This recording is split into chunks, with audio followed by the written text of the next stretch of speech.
As lideranças organizadas de todo segmento de criadores de passeriformes estão aqui. Algumas empresas ligadas ao ramo, como é o caso da Anilascap, da Unigem e do Paulo Machado, que a gente fez questão que eles viessem aqui para mostrar que esse segmento é um segmento que falta ainda fábrica de gaiola, e muita gente que poderia ter vindo, mas a gente se restringiu àqueles que a gente tem um pouco mais de contato. E vieram os presidentes das federações e das entidades representativas. Nós ainda vamos fechar essa organização, que depende muito do IBAMA na questão da normatização atualizada, para que a gente possa ter um apoio na lei, na normativa, e a gente, com esse instrumento de um lado, e com o instrumento de levar a comunicação, a sobrevivência da nossa classe através de pregar a obediência às normas, a obediência à lei, de uma norma que possa ser cumprida pelos criadores, que é o que nós estamos querendo, trabalhar em parceria com o IBAMA, fazer um trabalho de seriedade, de legalidade, e queremos, para isso, ter o apoio do IBAMA, da Diretoria de Fauna, da Diretoria de Proteção Ambiental, que nós estamos reclamando muito da truculência que é feita com essa perseguição que está sendo feita aos criadores de pássaros no Brasil. O IBAMA, para nós, hoje, a gestão de fauna do IBAMA, como foi escrito pelo próprio Marqueselli, a gestão de fauna do IBAMA hoje pelo Brasil afora tem sido o quê? Perseguir os passarinheiros. Serve os que são honestos e os que são... E o tráfico. O tráfico nós também queremos perseguir.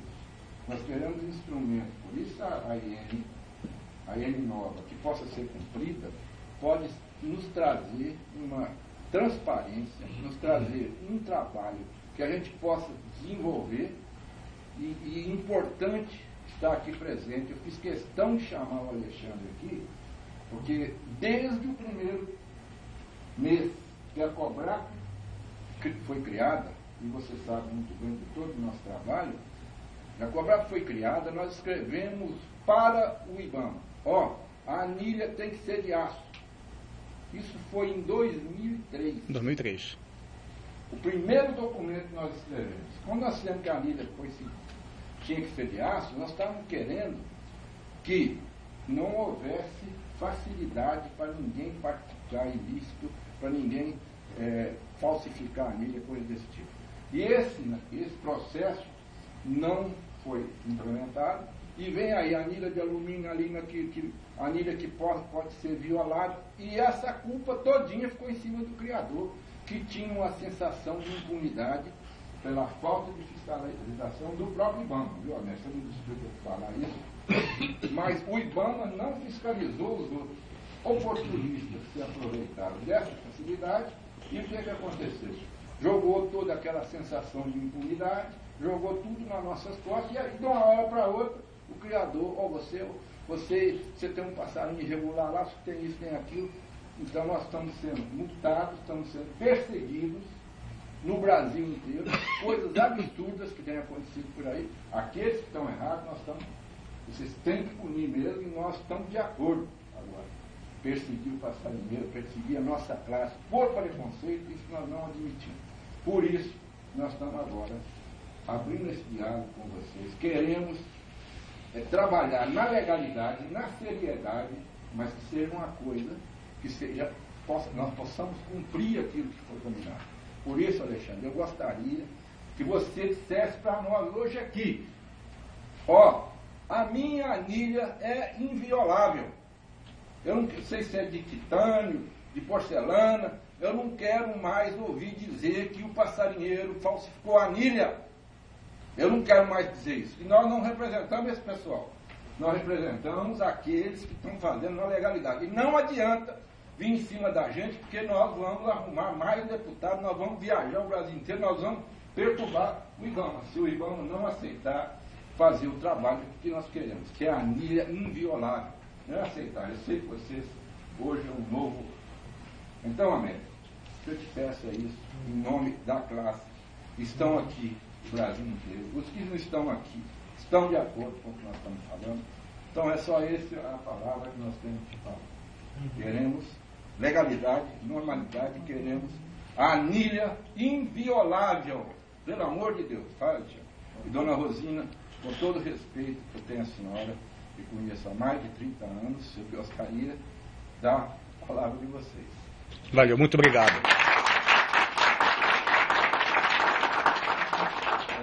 Essa possibilidade já existe, já foi apresentada por Ibama duas opções, a primeira uma eletrônica, a segunda o projeto apresentado há menos de 2 meses, já está em todas as mãos do Ibama, já tem acesso ao material, já tem a tecnologia implantada, a gente diante de um processo que existiu, que dava um prazo de entrega para a fábrica de 20 dias, em qualquer quantidade, a fábrica teria que se preparar para cumprir com isso. Então ela se preparou para cumprir com isso.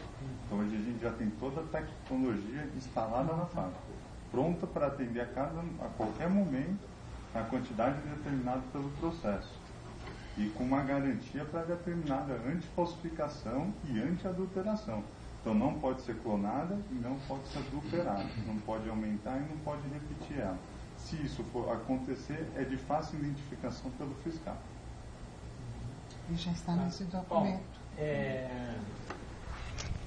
dentro do processo de ajustamento, melhoria, né, e regularidade dessa atividade, nós não vamos mais, o IBAMA não vai mais fornecer anilhas, o IBAMA vai certificar anilhas.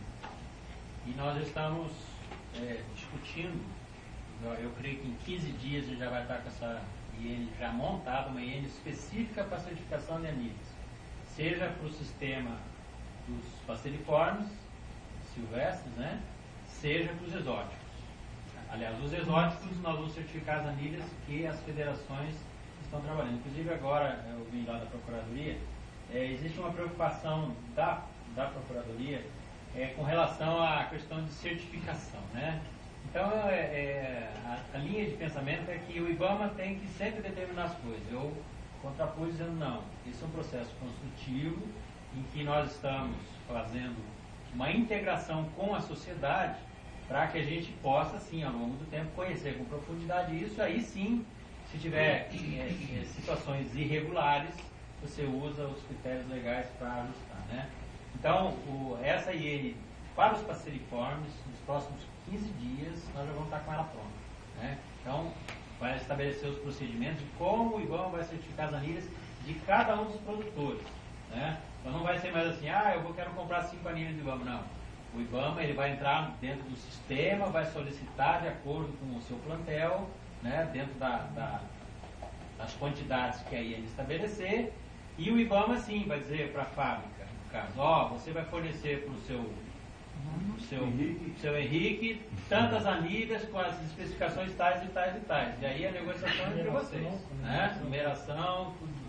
Exatamente. Então o que nós vamos fazer? Nós simplesmente vamos dizer para vocês, para as fábricas, quais são as anilhas, a codificação delas, né, e a numeração.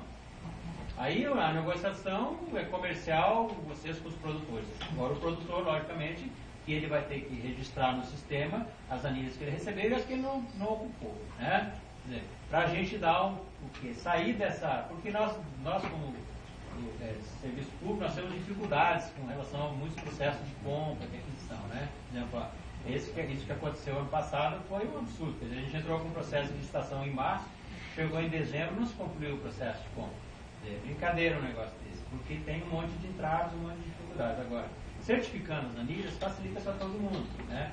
Claro que nós vamos acompanhar, nós vamos melhorar o sistema, inclusive vocês podem cobrar da bancada aí que apoia essa atividade, né? Porque há um acerto em que a bancada vai bancar uma como é que chama? Emenda parlamentar para que nós possamos implantar dentro do IBAMA um sistema de fato que seja transparente e eficiente, né? Para a gente dizer assim, já que essa atividade é considerada uma das melhores do mundo em termos de organização, né? O Brasil é referência aí na criação de pastas. E é mesmo. Então, vamos fazer uma coisa funcional, porque infelizmente nós temos muitas dificuldades para montar um sistema dentro do IBAMA, né? Então, se a gente gostaria que vocês ficassem no pé dos deputados, porque os deputados eles sabem como é que é, né? Nem se preocupe. Né? Nem se preocupe. Pode ficar tranquilo, então. E nós temos que ter essa emenda para que a gente possa contratar os profissionais e desenvolver um sistema que seja, digamos, que referencie o Brasil, né, na administração de um sistema de filiação e que de fato funcione, né, e que as pessoas não fiquem mandando 300 mil cartinhas para nós. Olha, paguei as anilhas aqui, mas eu não consigo entrar no sistema, não sei o quê. Quer dizer, isso é brincadeira, né? E para vocês terem uma ideia, isso aí não acontece lá no estado de vocês. Cai tudo aqui. Porque lá o estado tem dificuldade para fazer, manda para cá. Chega pilhas todos os dias. E às vezes a gente tem que botar 3, 4 técnicos aqui só para fazer certificação de boleto de banco. Né? Desculpa, o Luiz me fala tanto de você que parece que eu atendi uma vez no dia 22, estou te revendo hoje aqui. Eu te pergunto o seguinte, a sua fala está assim, extremamente clara e alvissareira, na verdade, sabe? Porque me parece que a gente está precisando realmente disso. Mas me parece que mais uma vez, quer dizer, é um projeto interessante, mas que ele pode pecar mais uma vez pela falta de infraestrutura nos estados. Sabe, são coisas assim extremamente simples que acabam não sendo resolvidas na origem, como você mesmo colocou, que acaba vindo para cá. Eu vou relatar uma coisinha extremamente simples. No carnaval, na véspera do carnaval, eu ia levar o neto do meu finado padrinho, eu moro em Londrina, no Paraná, em Dourados, Mato Grosso do Sul, 2 filhotas de bicudo de presente. Tá? Tentei emitir a guia, fazer a transferência.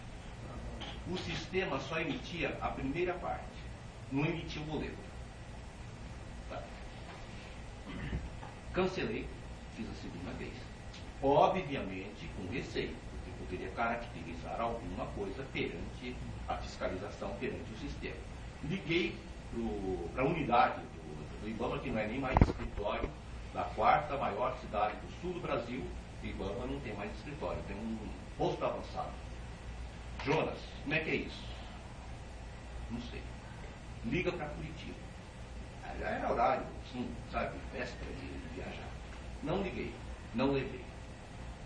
Fui para Curitiba semana passada, fui ao escritório, fui à superintendência do IBAMA na quinta-feira, não puderam me atender, que eles estavam numa operação nacional de passeriformes. Fui na sexta-feira, a muito custo. Eu tenho um relacionamento muito bom com o IBAMA no Paraná, diga-se passagem, eu sempre registro isso, né, em todas as nossas reuniões. Acabei sendo atendido e pergunto, Thaís, qual é essa situação? Miguel, olha, nós tivemos uma situação parecida com essa de uma senhora que ligou aqui. Eu sou a gestora do sistema do Paraná, mas também não tenho acesso a esse ponto. Você tem que ligar para Brasília para dar uma Tá, deixa eu entender aí, porque se nós formos colocar casos específicos... Não, estou citando para colocar essa falta de infraestrutura. Nós temos que ter alguns parâmetros, algumas questões que a gente tem que colocar. Nada nasce perfeito. Tudo tende a ser aperfeiçoado. Né?